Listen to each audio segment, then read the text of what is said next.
Pemirsa, jumpa lagi. Tidak bosan-bosannya terus saya mengupdate ini bangunan rumah tahfidz yang belum jadi. Jadi sebaiknya memang kita harus ikhtiar. Ada satu pengalaman yang menarik nih. Ada salah seorang perempuan cantik datang di sebuah tempat rekreasi, ya, sebut saja taman kota. Lalu perempuan yang sedang hamil ini datanglah seorang peminta-minta. Nah, orang yang minta-minta itu rupanya tidak ada uang receh. Maaf mbak, maaf bu, saya nggak punya uang receh. Terus tanggapannya apa? Dia marah.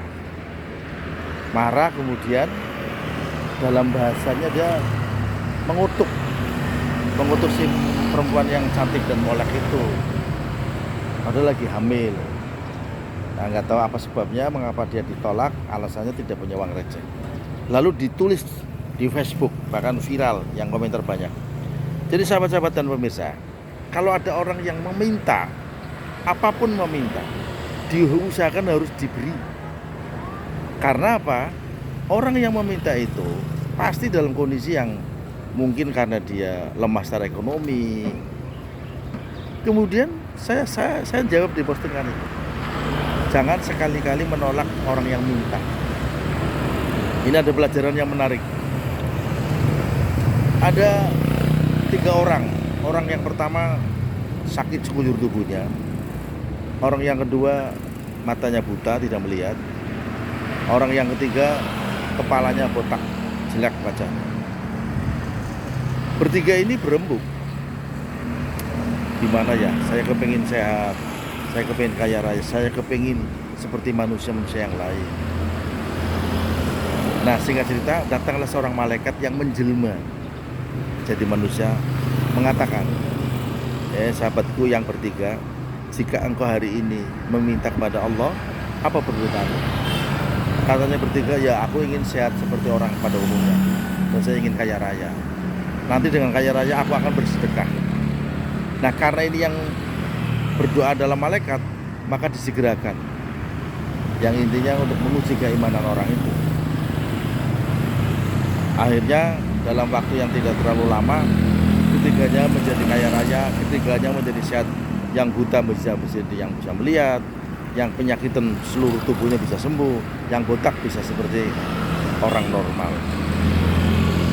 Dalam kurun waktu yang tidak terlalu panjang, ketiganya menjadi seorang kaya raya. Lalu datang lagi malaikat yang menjelma, pura-pura jadi pengemis, datang kepada orang yang sekujur tubuhnya sehat, sakit jadi sehat. Assalamualaikum, katanya. Aku adalah musafir, kepingin minta kambingmu yang sekarang banyak. Oh, nggak bisa, ini kamu pemalas, kamu miskin. Ini harta peninggalan orang tua saya, kambingku banyak, bahkan sampai ribuan kambing. Sana pergi. Nah, ternyata malaikat yang menjelma jadi pengemis ini diusir. Sebelum pergi, malaikat mengatakan, seingat saya, kamu dulu seperti saya, sekujur tubuhnya sakit. Oh enggak, saya nggak pernah sakit seperti kamu. Sambil melotot matanya, diusir pengemis itu. Sebelum pengemis pergi, mengatakan, kalau kamu dikembalikan miskin lagi, kamu nanti kecewa. Oh nggak mungkin, kambingku beribu-ribu kambing, nggak akan mungkin aku menjadi miskin kembali. Akhirnya pergi, akhirnya datang musibah, dan tiba-tiba bencana melanda. Dia menjadi miskin, nggak punya apa-apa lagi. Datang lagi yang kedua dengan permintaan yang sama pada orang yang botak. Diusir lagi pengemis yang pura-pura menjadi pengemis, dan kembali miskin lagi. Nah, datanglah yang terakhir, yang ketiga, yang tunanetra. Assalamualaikum, Pak. Bolehkah aku minta, aku musafir Pak.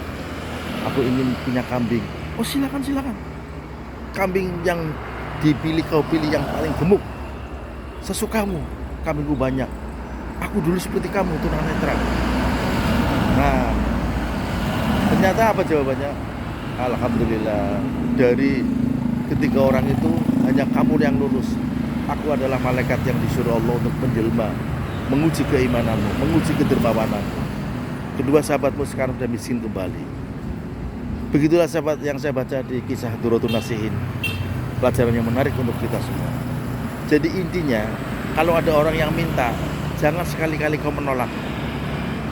Kalau tidak ada receh, bolehlah ditukar. Sebentar Bu, sebentar Pak, saya tak tukar dulu. Atau kalau kamu tahu bahwa mereka sudah dapat keuntungan, mintalah kembalian juga nggak apa-apa. Yang penting orang itu saya meyakini digerakkan kaki dan hatinya oleh Allah Subhanahu wa taala.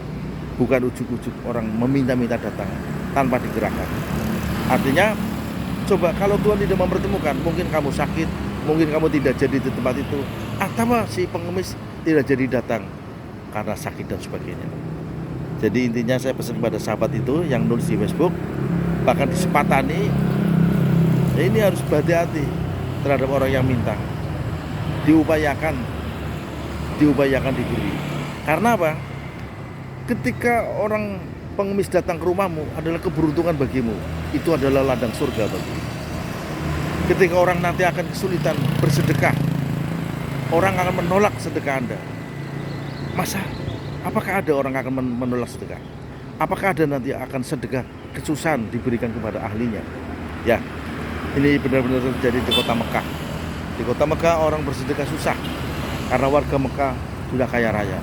Sehingga yang datang di sana adalah negara-negara miskin. Kayak negara-negara miskin sebelahnya.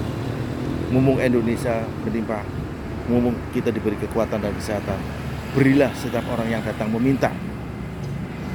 Jangan kasar, karena saya yakin orang itu datang dan ada yang menggerakkan, yaitu yang Maha Penggerak, Gusti Allah yang Maha Agung. Itu sahabat, saya lagi di depan rumah tauhid ini. Mudah-mudahan rumah tauhid ini bisa memberikan keberkahan, kemanfaatan bagi kita semua.